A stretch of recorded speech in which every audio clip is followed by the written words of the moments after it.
I'm Matt Fisher. This is a podcast by two gentlemen, two dapper gents who dated and are now no longer dating, and they talk about movies. That's right, governor. Dapper as can be. Top of the morning to ya, since I've got the red hair. That's so Irish. How are you doing? I'm well, thank you. How are you? Yeah, just hanging on. Fingernails on the cliff. Yeah, it's been just a whirlwind week. Just a Indeed. Whirl of wind. Yeah. I think with the way that we recorded these last two episodes, there was so much time in between them. Yeah. That the White House administration gained and lost a communications director. I think in our last episode, he was not appointed yet. Yeah. And by the time we're recording this one, he's already gone. So that begs the question, who's going to play the Mooch in our Trumpsploitation pick? Yeah. Well, I feel like there's got to be a bunch of type A frat boys eager to play the role. Yeah. I'm sure if we just cruise up and down any Greek row on the New Jersey shoreline, we will find some Goomba, which I'm allowed to say I'm Italian, willing to play that part. Before you start sending in your fucking hate mail. Okay, great. So yeah, we'll just send our casting director, Brenda, out there to brave the trenches of the New Jersey frat rows. Yeah. Good luck, Brenda. So, I saw that the president tweeted, it was like the next day or the day after, just generic tweet, great day at the White House. Maybe the president is using the Twitter feed as his own sort of like daily affirmations, where it's not really meant for other people to see. But it's like his meditation mantra, yeah. Except he's doing it into like the biggest loudspeaker humanly possible. Yeah, every day it's just something he's telling himself, and well, because he announced that transgender ban from the military, and there was a 9-minute gap between, he's like, so I've consulted with my army generals and ... and then 9 full minutes went by, and his, like, army intelligence officials didn't know what he was announcing. Right. So they thought that he was going to announce an attack on North Korea. Oh, God. 9 minutes between tweets. Does it really take that long to wipe and flush? Maybe he'd already typed out the second one, just forgot to hit send. Oh! Finish this thought. I'm starting to get the hang of controlling my outrage because there's something else going on that he doesn't want me to be looking at when he does stuff like that. Yeah. Is more my thinking now. And this was the first time where I'm like, I'm not getting angry about this. My theory was that, he's only really concerned with, like, appeasing a certain core group of voters. Mm-hmm. And he's been toying with this idea of firing Jeff Sessions. Right. So my idea is that he was like, well, if I fire Jeff Sessions, all these, all my people are going to, like, be upset with me. But if I do this first, maybe I can do that afterwards. Yeah. And I don't think it worked, but... No, it wasn't a big enough distraction. Yeah. People are getting wise to this snake oil salesman. Yeah. John Oliver this week is all about what's his name? Alex Jones. Oh God. The thesis of John Oliver's statement basically is this guy is just trying to scare people into buying products. It's almost like he doesn't even believe the shit he's saying. He's just trying to be as scary as possible to his listeners so that they'll buy his shit. It's fucked up because that's just predatory. Yeah. Like, prey on people's fears so you can sell them shit. Fuck you, Alex Jones. Yeah, I'm pretty sure that's one of the oldest sales tactics in the book. Yeah, also my house is filthy and I need to buy a car. For status purposes. Also, the beer I'm drinking doesn't make me manly enough. That's why Yeah. I drink rosé. Cheers. I always laugh about that. I remember back when Titanic was released. Mm-hmm. One of my grandfather's friends said that real men didn't see Titanic. And I think about that now, I was like, wow, being a real man is just a thin line. like if you see a movie, you're no longer part of that club. Yeah. I'm like, wow, that is just fragile. Also, Titanic has some pretty good parts to it. Yeah, it's not a bad movie by any means. Yeah. So You're missing out, Grandpa. What are movies men should be seeing? Shane. The Man Who Shot Liberty Valance. Okay. Patton. Oh, yeah, of course. Other movies. Rocky. Malblart. Shit. Paul Blart Malbort. Paul Blart Mall Cop. There we go. I'm thinking of directing an art house version of that called Through a Mall Blartly.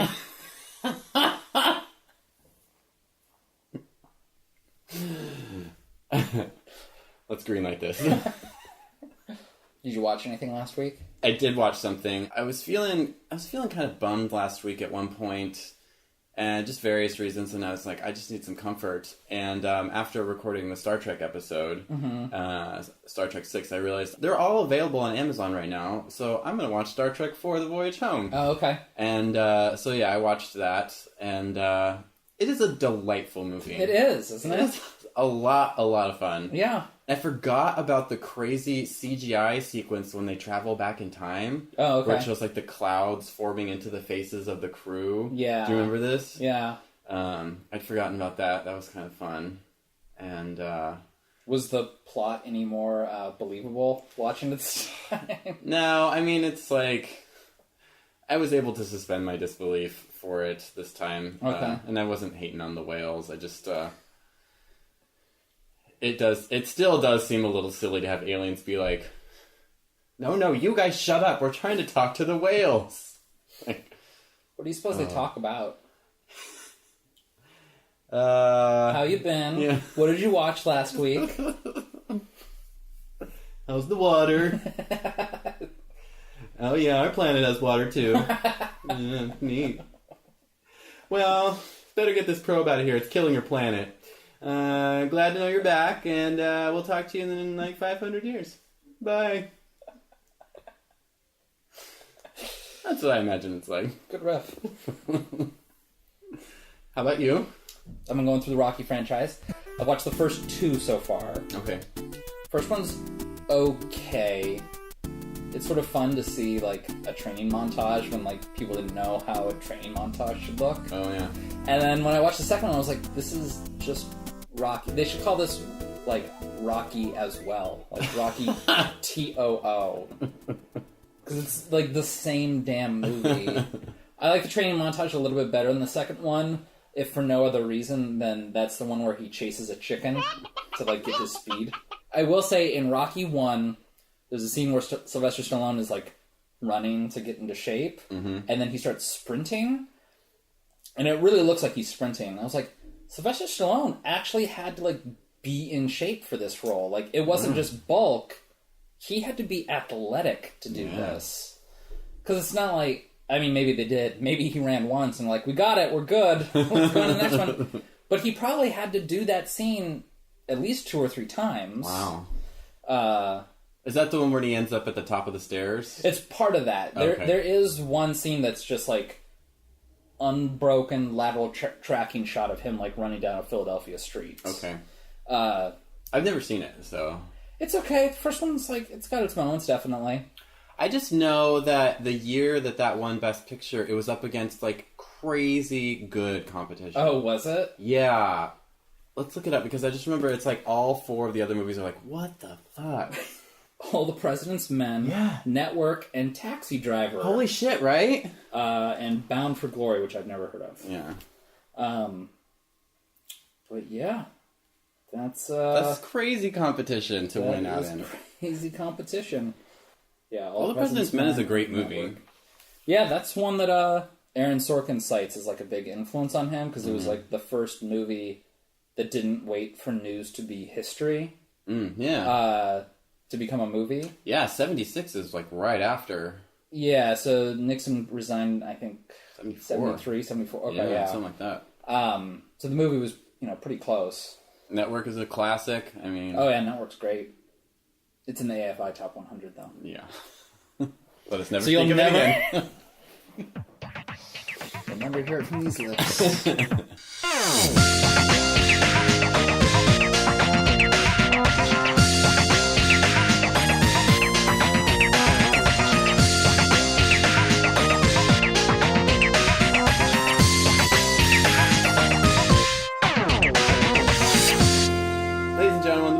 To talk about this week is Tipping the Velvet, the 2002 BBC Two 3-part miniseries based on the novel by Sarah Waters. It is a Victorian England lesbian erotic coming of age romp? Question mark? We're going to question mark on our Riddler scale here. So, and it's a coming of age story. We're following Nancy King, around London. As she discovers her sexuality.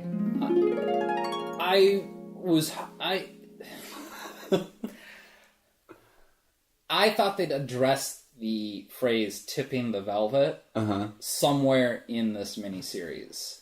I was unfamiliar with this term before the movie, and I was unfamiliar with it after the movie. There's a throwaway line about it. Oh, is there? Yeah, it happens near the end, so I completely understand if your attention had waned at that point. But yeah, there's two... They go to a lesbian bar when Nan's dating Florence, and they overhear two women talking about tipping the velvet. And Florence says, "What's that?" And Nan does the universal signal for cunnilingus with your tongue, and then points to down there. What is that universal symbol? She didn't even put her fingers up to her mouth? She just wiggles her tongue, and then, I think points to her vagina. It's, they breeze over it. Yeah, it is a shame that we have this lesbian tour de force, and we are both Gold Star gays. So I was, it was really so. Becca Johnson, who friend of the podcast, was going to come along and kind of be our guide on this journey through this story. She's sick, so she was unable to come today. And at first, I was really worried, but I've decided to become inspired by Nancy King's spirit of adventure, and you and I are just going to travel this road chained together, and blind leading the blind. Like Nan's first dive into Muff. Yeah. We dive into this subject matter head first. So, deep end question number 1. How do you clean a leather dildo? They were enormous. I don't think I've ever... What's that horrible old joke that no dildo's too big if you're brave enough? Oh my gosh. The dildos in this, I feel, were really pushing that theory. They were large and leather bound.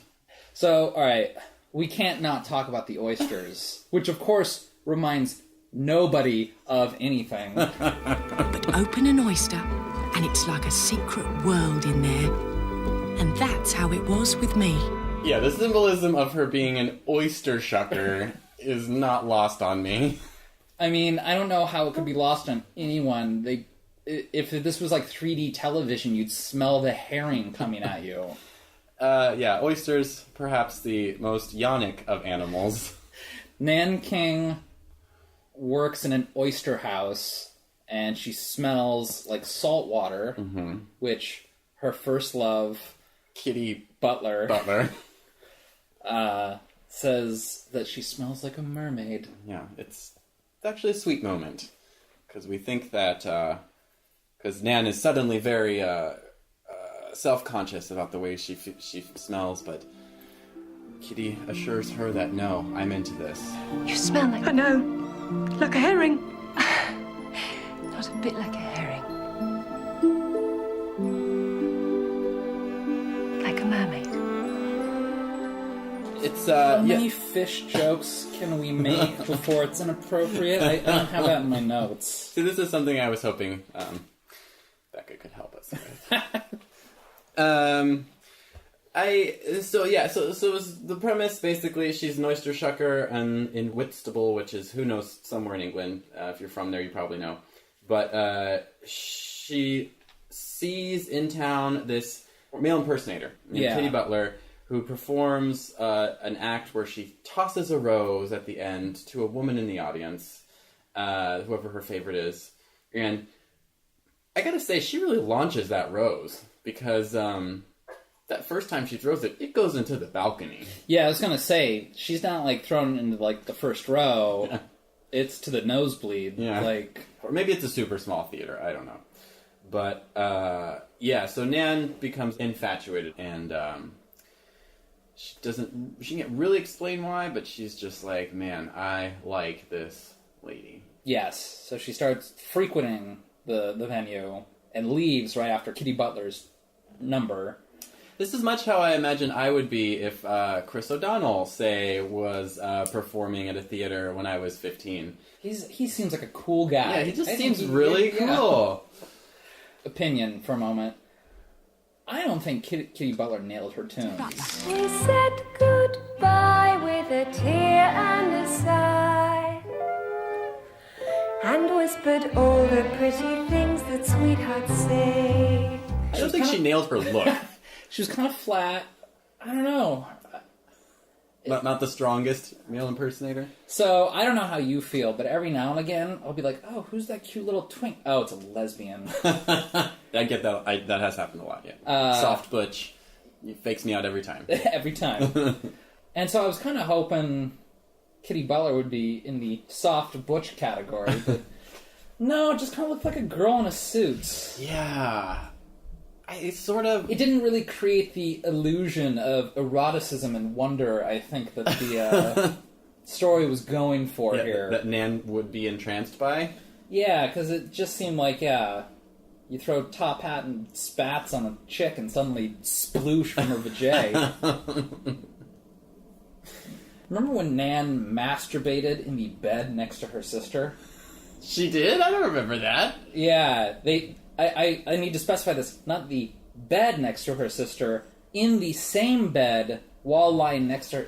They don't, like, show her, like, getting off, but there's, like, a scene where she's like, you know, Kitty Butler haunted my thoughts at night, and then, like, it shows her, like, very obviously, I missed that. hand down the sheets, and then, like, she closes her eyes, and Kitty Butler is dancing through her head, and then, like, her sister, like, rolls over and, like, puts her hand on her, and she's like, get off me.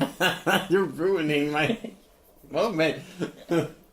You know, the only thing I know about female masturbation is what I've seen in Black Swan, but... Oh, I thought you were going to say Mulholland Drive. That too. So there's always a lot of crying involved. But I always kind of envisioned it's not just a lady laying there looking up blankly, like... you know, flicking the old bean. I thought there was a little bit more involved in it. Yeah, Boy, I don't know if I could masturbate next to someone. Well, definitely not a relative. Yeah.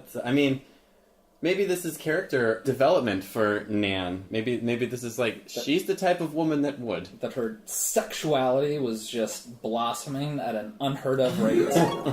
To the point that she just... had to rub one out next to her sister. Decades of repressed lesbianism were spilling forth in one passionate night by herself. She never seems to question the fact that she likes... Yeah, there's no Kitty. real internal struggle. I like that, actually. That was something I liked about it this time around, was like... she's cool with it. She's like, I like this girl. What's wrong with that? Because she's not into Benedict Cumberbatch. No. And she was sort of like, I wonder why. And then she's like, oh, because I like girls when she sees Kitty. Yeah. And that's like, that makes sense. Yeah. Although who's not into Benedict? Although, I don't know, he's kind of back and forth for me. No, he's all forth or back or whatever is not into it. Whatever is no. By the way, I asked Becca if she wanted me to relay any thoughts she had, and she wanted me to mention that Benedict Cumberbatch can't say penguins. Penguins. And if you just search Benedict Cumberbatch, it's like the 5th predictive result that comes up as Benedict Cumberbatch penguins. Penguins. Well, you look it up. It's funny. So... Eventually, Kitty says, hey, I want you to be my dresser because I'm moving to London and you should come with me and I like you and blah, blah, blah. Yeah, the first part, so this is a 3-part miniseries. Each part is an hour or so. The first part really reminded me of Carol in its sort of the trajectory of it. Mm-hmm. You had the, sort of... I mean, they never explicitly say if it's more experienced, we'll say... Kitty Butler. Maybe, yeah. Maybe. Is she or is she? I don't know. We never really... I mean, I get the idea that she already knows a thing or I two. do too, but I don't know if it's explicit. I mean, that's just the impression I got. There's no hint of naivete with Kitty Butler. Yeah. Like she seems to know what she's doing a little bit. She's a seductress, invites Nan backstage, and it reminded me of the... clandestine glove lunch from Carol. Mm-hmm, mm-hmm. And just, the sort of dynamic of, the less experienced, awakening young girl versus the more experienced one. Right. And their flat-footed dance in this particular instance. And so eventually start doing an act together. Yes. Because Nan dresses up right. as a boy one time, and Kitty walks in on her and is like, hey, you look great. Yes. Let's do this together. Neither one of them can hold a pitch, but, whatever. I did like that they kept the rehearsal process and the performance montage together on the show. Like, I always appreciate the economy of storytelling on that, because I don't need to see, like, a director being like, again, 1, 2, 3. I don't need to see that scene ever again. We've seen it 100 times. So just make a montage of it happening all at once. Thank you, director, whoever your name is. I didn't write it down. I meant to ask you this earlier. Do you like oysters? Yeah. I've actually shucked an oyster or two in my day. Yeah. Straight out of the ground. Wow. Dug them up. Plopped it open. Made that noise and everything. It's a pretty brave choice, the first person who ate an oyster. Well, they probably saw like other animals doing it, and then they're like, "Oh, I'm going to give that a shot." It's probably why we drink milk. Yeah. Well, like cows doing it. Why can't I? I'm going to put my hand on this, and whatever comes out, I'm going to drink it. Or like cheese or yogurt. Oh, yeah. Sick. Well, fermenting things, like, that's been around for God knows how long. Yeah. Like, fermenting it and eating it, well, that's how we get beer. Yeah, that's true. And wine and all the good stuff in life is fermented. That's true. They're just like, it's not bad.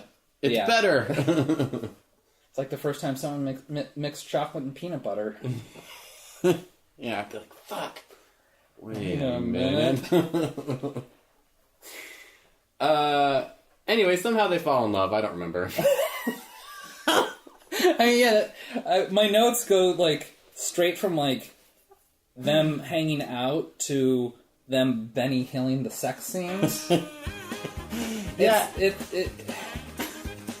It's like one of them is clearly going down on the other, but, like, it's rapid motion, and the whole miniseries has kind of goofy music to it. Yeah, the music is so bad. With, like, glockenspiels and things like that. And, like, weird sort of Suzanne Ciani synths going on underneath. Yeah.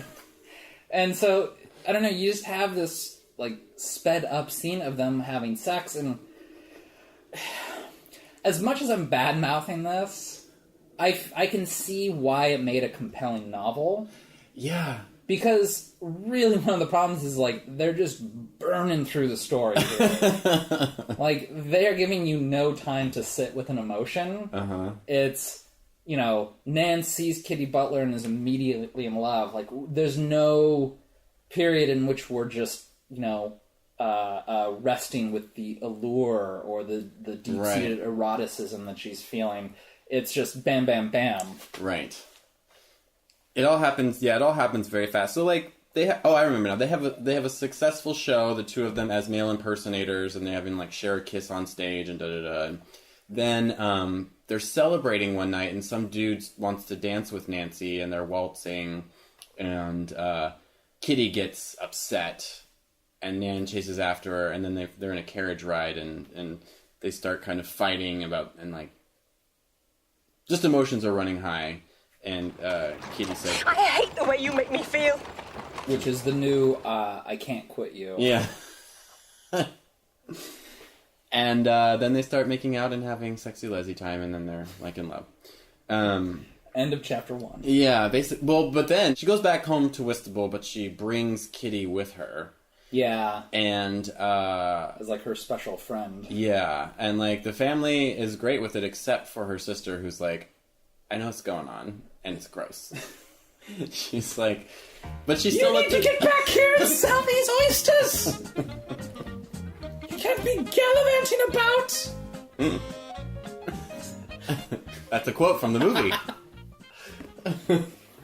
But she still lets her sister sleep with her in the bed, even though she's like, "Don't touch me." Like, that's more acceptance than I think we could expect from an American family. I feel like the way that society views homosexuality kind of varies between, like, you know, moderate acceptance. Like, you know, everyone always points to, like, the Roman Empire and how between the soldiers it was like a sign of camaraderie and brotherhood and stuff like that, and you know, it was encouraged in those circumstances because, you know, you're not going to let your brother die in war, right?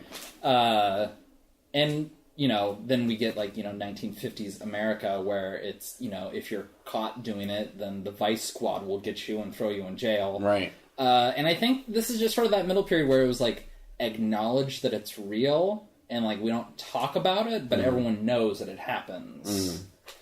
Yeah. But when confronted with it, people aren't, like... Yeah, people aren't out and proud about it. They're just like, I don't like what you're doing. Yeah. And then they're just like, it's okay. Like, that's the end of it, basically. It's like, I'd rather not talk about it. Yeah. But they're not like, I'm casting you out of my life. Yeah, there wasn't the religious indignation associated with it. Nobody said, like, what you're doing is an affront to God. I'm so glad that's not anywhere in this movie. Yeah, there's no hint of it's really refreshing, you know, to not have that fucking, like, what you're doing is against God's wishes. Like, it's just nowhere to be found in this, and it's really nice, actually. It's not necessarily realistic, but I like it. Anyway, she leaves early from her trip to Whitstable and then finds that Kitty has been sleeping with her manager. And then that's the end of Act 1. And it plays the stupidest music. Oh, some they like it this way and some they like it that. The lady dips a curtsy and the gentleman tips his hat. And some they like 'em big and fat and others neat and small. But whatever you say, it's only human nature after all. Wow, that really undercuts the dramatic tension of that moment. Like, I'm immediately taken out of that, you know? I will say, despite the film's shortcomings, when it is revealed that Kitty's sleeping with the manager, like, the little gay virgin in me kind of cried a little bit. Yeah. Like, I felt that heartbreak. Like, you know, most gay people, I mean, I don't know personally, but I know that I felt like, you know, when you're gay, you feel isolated and alone, like, growing up, and you know, that first person that, like, you have sex with and, like, come out to, and, like, you know, you're in your own little world, like, for a little while. Yeah.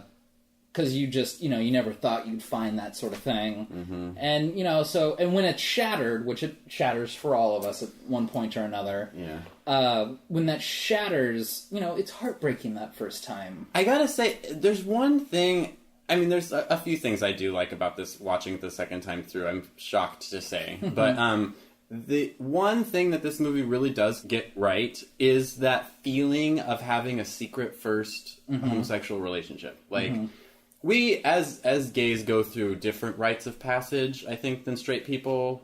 And that first relationship is different, I think. I think it is a different situation than with straight people. I really do. Yeah. And watching this movie gave me that feeling again of my first, like, gay relationship, kind of having a secret a little bit. It just kind of, it gave me those feelings again, which was, like, exciting, but also kind of sad, and, like, I don't know, it's a real complex emotion to think about for me. Yeah, I know what you mean, though, because, even in an accepting place, it can be hard to come out. Yeah. And so, like, that first one, it's like, just having a secret's sort of exciting. Yeah. But the excitement comes from that it's dangerous. Mm-hmm. You don't want the secret to come out, but at the same time, like, when you're having this, like, your feel first so romance, good. it's this love, and you just want to shout it out. Yeah. But no, you can't. You got to keep it quiet. So it's conflicting. Yeah, it's a complex emotion that I think they do really well in this. And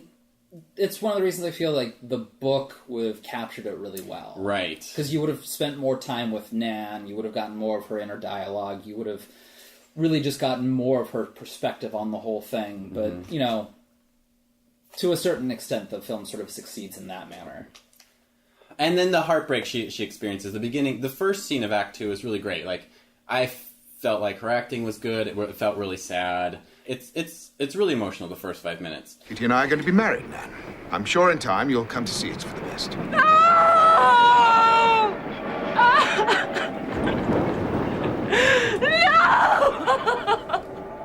And I also like in that scene when it's like Nan starts like fighting back and being like, Didn't she tell you that we fuck each other? I don't care to use such language, Nan.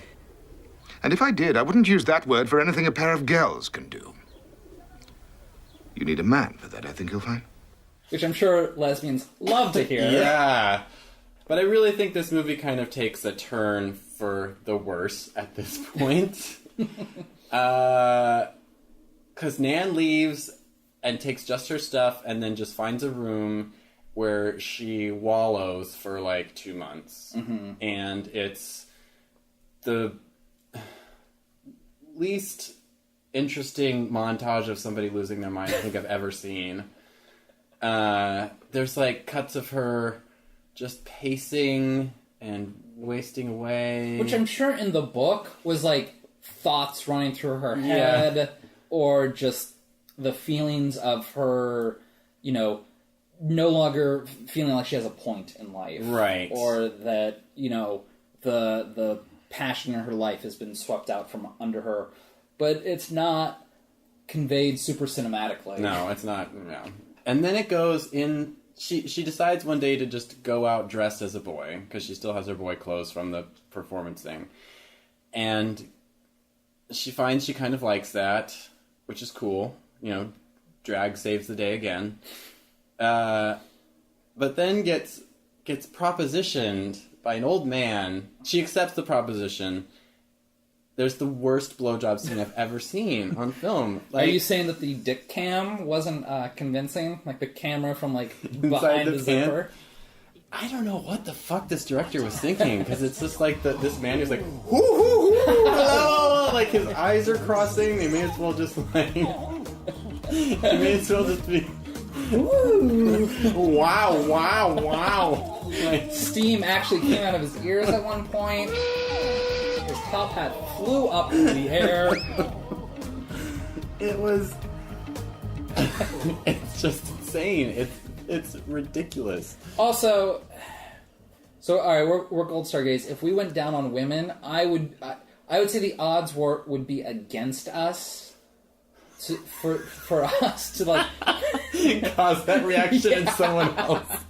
And the first time, like, this is Nan's first time with male genitals, and I know that altogether male genitals are slightly less complicated. Like, you can kind of see where everything is. But you still kind of got to know what you're doing. To knock it out of the park first try. She blows his mind. Like, this man's keep the change. And she's also so unperturbed by it. Like, oh, I just got a bunch of spunk in my mouth. Let me wipe my chin dry here. She's immediately like, I think I can do this. That wasn't so bad. So she becomes a gay male sex worker. And that's her job for a while. She poses as boys, like young men. Her big costume is the soldier costume. That's what gets her the most business. I'm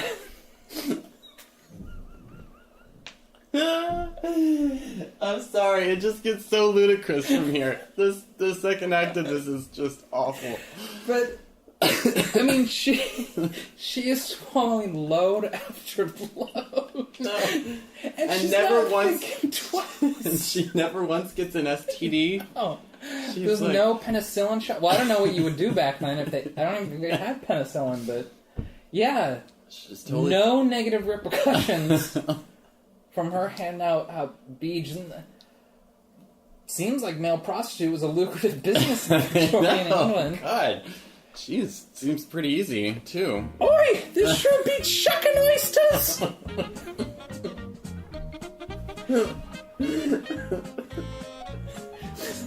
One shilling for a rub! Two for a blow! Won't be bugging, Won't be bugging.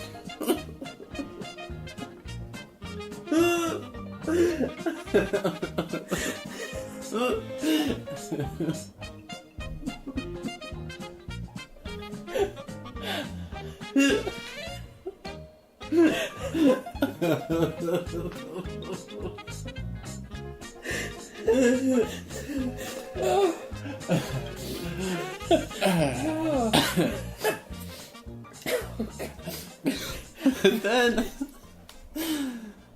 things take a turn from there. Yeah, well, we can't skip my favorite scene, though. Oh boy. So we get the montage of her blowing dude after dude. And it cuts to a scene of someone feeding a horse a carrot.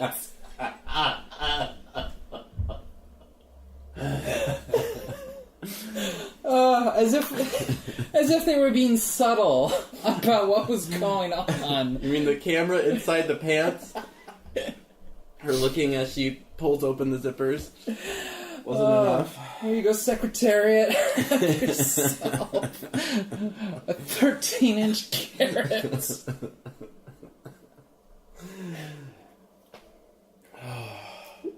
Oh my god. So, what I do like about that part is that I'm a firm believer that women have more fluid sexuality than men. Sure. I know it's anecdotal, and I hate anecdotal evidence, but it does seem that, the lesbians that I know either from popular culture or real life can sort of go back and forth more easily than guys can. Yeah. I like that she just she moves through the world differently as a man. Men move through the world differently, right? I guess is my point. Yeah, that was a good point too, is that she said that she was walking through the streets of London, and even though she was alone, she kept being bothered. Right.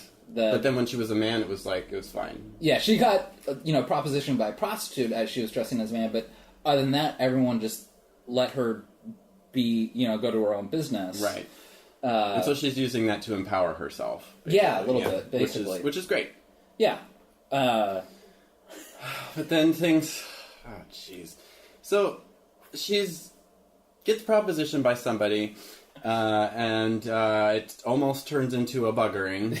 Almost, yeah. But she's being watched during this exchange, and she thinks it's the police, but it turns out to be a rich dominatrix, basically, who's been watching her for a while now. So now we're entering sort of the Duke of Burgundy chapter of the miniseries. But this is also the chapter that introduces us to the gigantic dildos. Just... And immediately, I mean, her name's Diana Leatherby. yeah. And she's just a rich, sapphic woman who's gonna, take on a young woman to dress as a boy and be her sex slave, basically? Yeah. I don't exactly know what the term would be. I think it would be the lesbian equivalent of a rent boy. I've never heard of a rent girl. Yeah. But there it is. There. And it also introduces us to an entire subculture of this. There's lots of older lesbian women with younger lesbians. They're kept women dressed as young boys. Yeah. This is a subculture, apparently, in Victorian England. And they have... in this world. The gayest parties. These sort of masquerade balls. Where really they just kind of get together and henpeck each other to death. Yeah, it's not really what I would call a bacchanalia. They all get together and just, tempers flare up and everyone gets really catty and gossipy, but it, is destructive. Yeah. They don't actually seem to be enjoying themselves. Yeah. Well, and the weird thing is that, it, feeds on itself, right? So yeah. It's Nan ends up with this woman for 2 years, and when she finally breaks up, she says, I thought I was the love of your life, but she says that in front of all the other lesbians, and they start giggling and be like, flowers and chocolates. And it's God, you're all cynical. That was a Halloween party because everyone was dressed up in costumes. So it was is this what the orgy scene in Eyes Wide Shut would look like if it was, bankrolled by lesbians? Yeah, and there's this weird thing where she Diana will just present Nan. Ladies, tonight we give you hermaphrodite. All the lesbians oh wow! It's I don't get it. Yeah, it was strange. I feel in Seattle I'll walk into barber shops where people will be doing pup play and stuff, and I found this weird. Yeah. It's it's the hardest part of this movie to get through. It's just my suspension of disbelief is stretched to a breaking point. I just can't get past the idea that there's this weird lesbian subculture in Victorian England where they have subs dressed as boys that they walk around with and have these stupid parties, and I just... Did you ever see... Can't get by it. The Black Dahlia murder? As a witness? I wasn't alive. The film. No, I didn't. There is a scene where they go to a lesbian bar. I don't remember why, but they do. Mm-hmm. And it's this big, alcohol-fueled orgy is what it turns into, and they actually have Katie Lang singing a song in the background. Wow. Just in case you didn't know what was going on with all the women making out. But part of me kind of thinks that maybe every big city had one bar that had this lesbian subculture. Wait a minute. There's something bothering me about this place. I know! This lesbian bar doesn't have a fire exit! Enjoy your death trap, ladies! What was her problem? So, yeah, anyways, she doesn't really like Diana, but, the sex is amazing. Eventually, she can't take it anymore. She's like, what am I doing? This sucks. And mouths off to Diana. Then Diana hits her with a pitcher. Yeah. And sends her to her room. Yeah. With the servant girl, and they end up getting drunk and making out. And fucking, actually, now that I think about it. Who thought that was a punishment? Yeah, I know. Go to your room with this attractive young lass, you lesbian. And don't open the chest with the dildo, even though there's a key right there. By the way, I guess this is a good point to just point out that this is the sex scenes in this are pretty explicit. In that, like, she puts on a dildo, and then, like, somebody's definitely sitting on a dildo. And then, like, when like, Nan and Katie are getting on, she's, like, definitely going down on her. And then kisses her afterwards. Like, there's just, like, it's pretty explicit. And I think you even see boobs, too. But anyway, so she gets kicked out on the streets, and, that's basically... when she gets caught, that's the end of Act 2. Yeah. Making out with servant girl. It's only human nature after all. Oh, Sunday like... Chapter 3 is probably the one where I had the toughest time paying attention. I broke it out, I watched it 1 hour at a time. Me too. But even by the time I got to chapter 3, I was having trouble really paying attention the whole time. Yeah. I would say that chapter 3 is probably the most Dickensian of the chapters. Like, suddenly, like, everyone was just, like, a British stereotype to me. I mean, it's your typical rags to riches to rags to riches to rags story. And, on the rags to riches? She's in the rags section at the beginning of Act 3. She loses all her stuff. She's a beggar now. Wandering the streets of London town, much like we are at the moment. If London, much like she was to London, we are through lesbian culture. Just grasping at any straws we can. Like her with old man penises. I know, she doesn't do that at all in chapter 3. She's given up her prostitution ways. Yeah, I wonder what... I guess because she can't be a boy. Because she only has, like, that gown. Oh, right. She doesn't have any those clothes. Yeah, what's her name stole her clothes. Although why didn't she just steal some boys' clothes and just do her thing again? Yeah, I don't know. Anyway. She doesn't. And the only person she can think to visit is Florence, who we didn't talk about earlier. She gets introduced in episode 2, where she's just like the nice girl across the street. They had one date that Nan ghosted her on, but she goes to this girl's house because she's the only person that she can think of, and she lets her stay the night, one night. Yes. And then Nan, a la Annette Bening in American Beauty, says, "I will live in this house." I knew what I should do. I would make myself indispensable. Makes herself the maid. Yes. / nanny. So she's living with Aunt Flo, and she's married and has a baby. So she... Or so we think. So she sort of positions herself as being the nanny housekeeper. Right. She'll watch the kid while parents are out making an honest living. She'll clean and cook. She'll make her beef and oyster stew. Beef and oyster pie for me.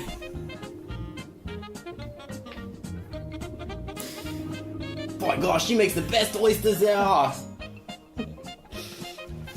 Let's keep her around, hun. Your accent's going Australian. Crikey. From the penal colony. Penal asteroid that is Australia. Yeah. Penal Australia.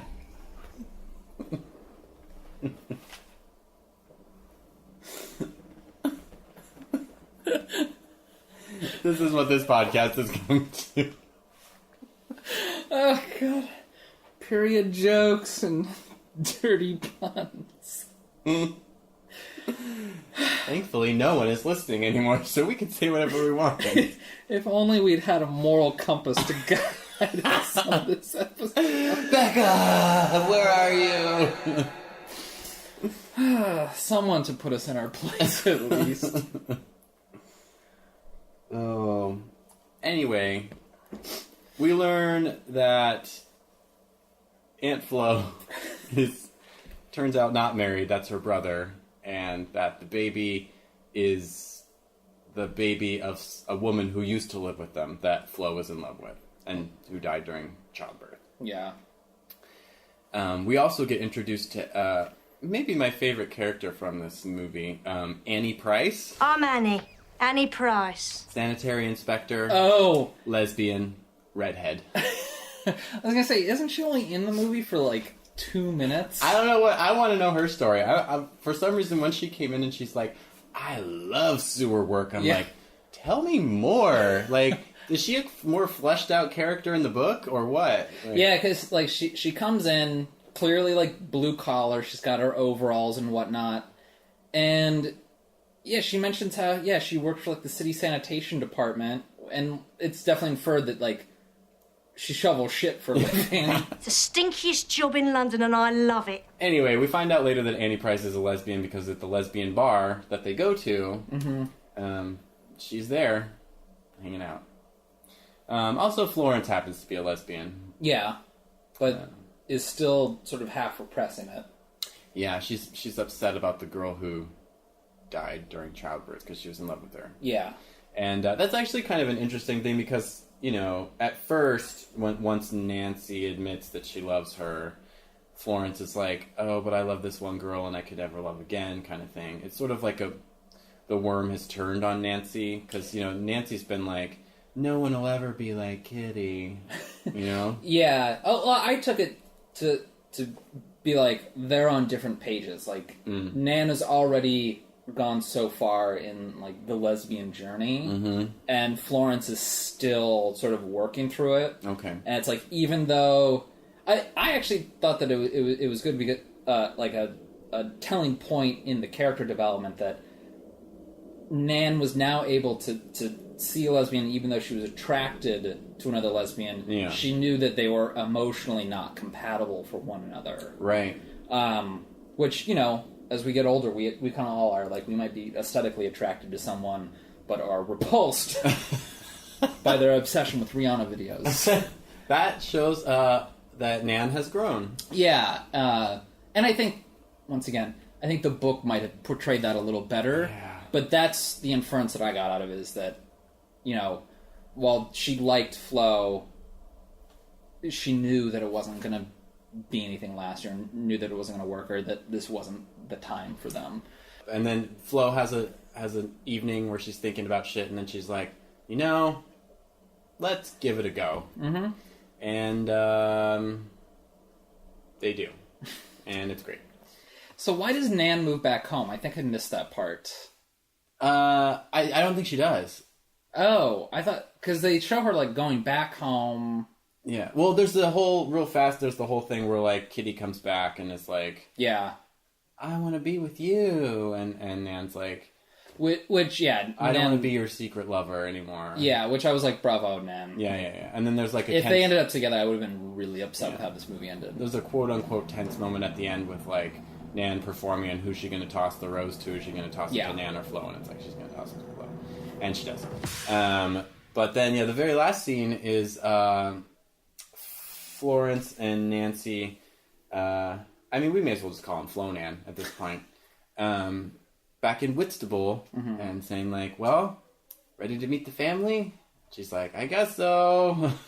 And then they go. And it's just sort of like, I think it's, you know, a nice, like, I don't, you know, we're going to meet them. If they don't like you, I don't care. I still love you. You're my girl.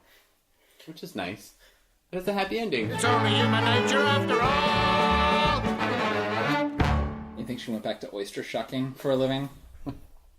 Oysters for sale! Oysters and dildos! Get them while they're juicy!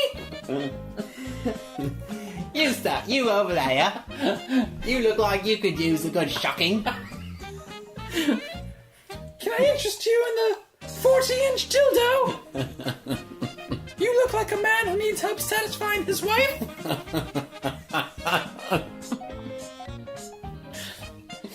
Oh, watch out, that one's got a bit of sand on it. These ones here, they'll really get your wife going in the sack. But if you want to see what I've got in back, you'll have to pay a bit extra. Cut to her putting on a soldier's hat. I mean, all in all, it's kind of weird movie. Yeah, I can see the appeal in novel form. Yeah. And I don't want to place like the blame on like the director or anything like that. It really just seems like they had a full robust story that they like accordion squished into a 3-hour miniseries. Yeah. And I really like that it, you know, it's she's exploring various parts of herself very like openly and acceptingly. That's great. It's so nice to see a gay character not have torment in that way. Yeah. That's really refreshing. I like I said earlier, there's no religious part to it. I'm sure that there are a lot of women out there who identify as lesbians who can see themselves, you know, as men in at least different parts, like maybe not like start to finish, but like, you know, when Nan's being the male prostitute, I'm sure there are plenty of lesbians out there who had sex with men just because, like, it didn't completely repulse them and it was easy and they could, you know, right. do it. And it's expected. Yeah. So, you know, or then, you know, the little gay virgin love bubble that she's in the beginning, like, you know, even you and I relate to that one. Totally, yeah. I know it's like, it's a fantasy, basically. It's a gay kind of fantasy. But, like, nobody dies, which is always a plus. And, like, just, it's about self-discovery. And I like that. I like those aspects of it. I don't think it comes across in this movie. Like the movie is clearly a tragedy. So I've had this theory for a long time that if you're really doing something that's unique, it's really a tightrope walk, and that usually you're either going between like being, you know, silly, or I mean maybe not silly but stupid. Or being boring, and like if you're doing something that's really unique, it's entertaining and novel, and I think this just fell into like the silly stupid camp a little too much. Like it couldn't quite walk that tightrope. Yeah.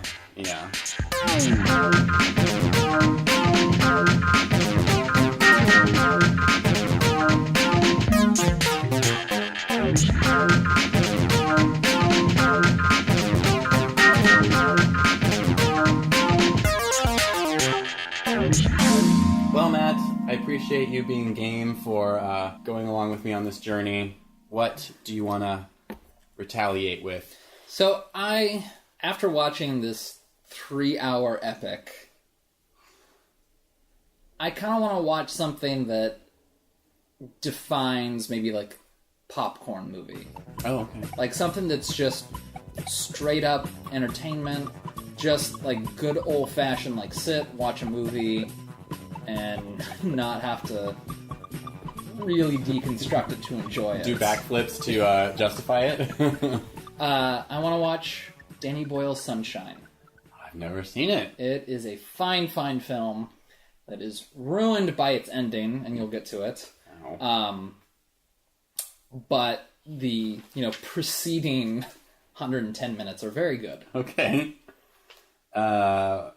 Anything else I should know about it? When's it from? It was, I'm going to say within a couple of years of 28 Days Later. Well, great. Danny Boyle Sunshine. Should we plug our junk? Let's shall. Find us on Twitter! @XRatedMovies! Oi, we've got an email account, x.rated.movies@gmail.com. Give us the old like on Facebook! And Rated X Movies! If it tickles your fancy, give us a few stars on the iTunes website, as well as a review. Governor? And if you have a sovereign to spare, we have a Patreon! 1 for a rub! 2 for a blow! No buggering! Do we leave anything out? No, I just want to leave. Where's the vaudeville hook? Thank you for listening. If there is anybody listening at this point, we'll see you next week with Sunshine. Nice. Until then, it's only human nature after all.